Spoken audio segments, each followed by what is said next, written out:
Chegamos à terceira parte da nossa quinta aula de MA 091, na qual nós trataremos das operações com horas, minutos e segundos. As dificuldades que encontramos na hora que trabalhamos com medidas de tempo se devem ao fato dessas medidas estarem relacionadas através de potências de 60, enquanto no Sistema Internacional de Unidades, as medidas de comprimento e massa, por exemplo, estão relacionadas através de potências de 10. Vejam, por exemplo, que um metro corresponde a 100 centímetros, uma potência de 10, enquanto um centímetro corresponde a 10 milímetros, que é outra potência de 10.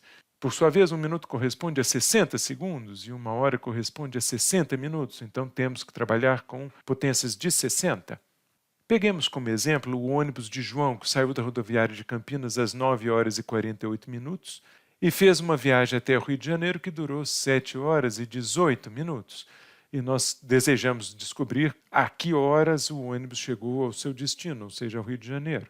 Para determinar o horário de chegada, nós podemos, por exemplo, converter a hora de saída em horas. Aqui nós temos 9 horas e 48 minutos, mas nós sabemos que cada minuto corresponde a 1/60 da hora. Então, multiplicando 48 por 1 sobre 60, nós obtemos como resultado 0,8. Somando essas 0,8 horas, que correspondem aos 48 minutos, às 9 horas do horário de saída, nós obtemos 9,8 horas. Esse é o horário de saída do ônibus em horas. Vejamos agora como converter o tempo de viagem em horas. Nós sabemos que a viagem durou 7 horas e 18 minutos. Agora nós vamos converter 18 minutos em horas.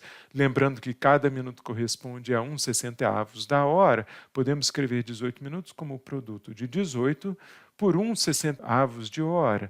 Nesse caso, 18 dividido por 60 dá 0,3. Isso significa que 18 minutos corresponde a 0,3 horas. Somando 0,3 com as 7 horas inteiras de viagem, nós temos uma viagem de 7,3 horas. Agora que os dois números estão simplesmente em horas, nós descobrimos que o horário de chegada vai ser 9,8 horas mais 7,3 horas, dá 17,1 horas. Esse é o horário de chegada em horas. Se quisermos obter esse resultado em horas e minutos, nós podemos converter a parte decimal e lembrando que cada hora corresponde a 60 minutos, pegamos a fração de hora 0,1 hora, multiplicamos por 60 minutos, essa conta aqui naturalmente dá 6 minutos, isso significa que o ônibus chegou ao seu destino às 17 horas e 6 minutos, como indicado ao final desse slide. Tentamos agora efetuar a mesma soma usando diretamente horas e minutos. Nesse caso, vamos somar 9 horas e 48 minutos com 7 horas e 18 minutos, trabalhando em separado os minutos e as horas. Somando 48 com 18, obtemos 66 minutos, e somando 9 com 7, obtemos 16 horas. Então, nós temos ao final 16 horas e 66 minutos. Acontece que 66 minutos é um valor superior a 60, o que significa que nós podemos converter esses minutos em horas e minutos. Lembrando que cada hora tem 60 minutos, 66 minutos correspondem a 60 mais 6, ou 1 hora e 6 minutos. Agora que já sabemos converter minutos em horas e minutos, podemos chegar ao resultado final da nossa conta, somando as 16 horas que apareciam aqui na soma, com 1 hora e 6 minutos que foram obtidos a partir dos 66 minutos. Então, temos 16 horas mais 1 hora, 17 horas, mais 6 minutos. O horário de chegada de João foi 17 horas e 6 minutos. Passemos agora a um exemplo no qual precisamos subtrair unidades de tempo. Nesse exemplo, consideramos as Olimpíadas de 2012, na qual Mo Farah correu os 1.000 metros em 27 minutos e 30,42 segundos. Enquanto o Christopher Thompson correu a mesma distância em 29 minutos, 6,14 segundos. E nós queremos determinar a diferença de tempo entre os dois atletas. Pois bem, o tempo de Mo Farah, que foi de 27 minutos e 30,42 segundos, pode ser convertido integralmente para segundos. Nesse caso, a conversão de minutos para segundos deve ser feita lembrando-se que a cada minuto corresponde a 60 segundos. Então, 27 minutos correspondem a 27 vezes 60 segundos. E se somarmos 27 vezes 60 com 30,42, obtemos o tempo total de Mo Farah apenas em segundos, como sendo 1.650,42 segundos.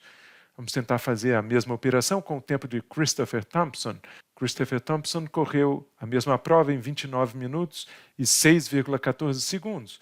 Agora, para converter 29 minutos em segundos, nós simplesmente multiplicamos 29 por 60 segundos, uma vez que cada minuto corresponde a 60 segundos. Fazendo este produto e somando o resultado aos 6,14 segundos que apareciam originalmente, nós obtemos um tempo final de 1.746,14 segundos, que foi o tempo de Christopher Thompson. Agora, se quisermos calcular a diferença entre os dois tempos, é simples, porque ambos foram fornecidos apenas em segundos. Então, calculando o tempo do Christopher Thompson menos o tempo do Mo Farah, obtemos uma diferença de 95,72 segundos. Essa é a diferença dos tempos de corrida de Mo Farah e Christopher Thompson.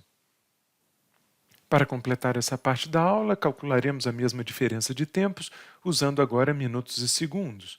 Entretanto, nesse caso, nós temos uma pequena dificuldade, porque vocês podem perceber que a parte de segundos do primeiro número é menor do que a parte de segundos do segundo número.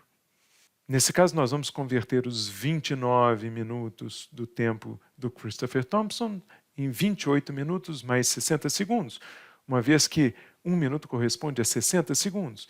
E depois nós somaremos esses 6,14 segundos que apareciam aqui com os 60 segundos oriundos dos 29 minutos. Obtemos, assim, 28 minutos e 66,14 segundos. Observe que o número de segundos ficou maior do que 60. Fizemos essa maracutaia para que fosse possível obter um valor positivo a partir da subtração. Agora que o valor em segundos do primeiro número é maior que o valor de segundos do segundo número, podemos efetuar facilmente a subtração separando minutos de segundos. 60,14 segundos menos 30,42 fornece 35,72 segundos e 28 minutos menos 27 minutos fornece 1 minuto. Concluímos, portanto, que a diferença entre o tempo de Mo Farah e o tempo de Christopher Thompson foi de 1 minuto e 35,72 segundos.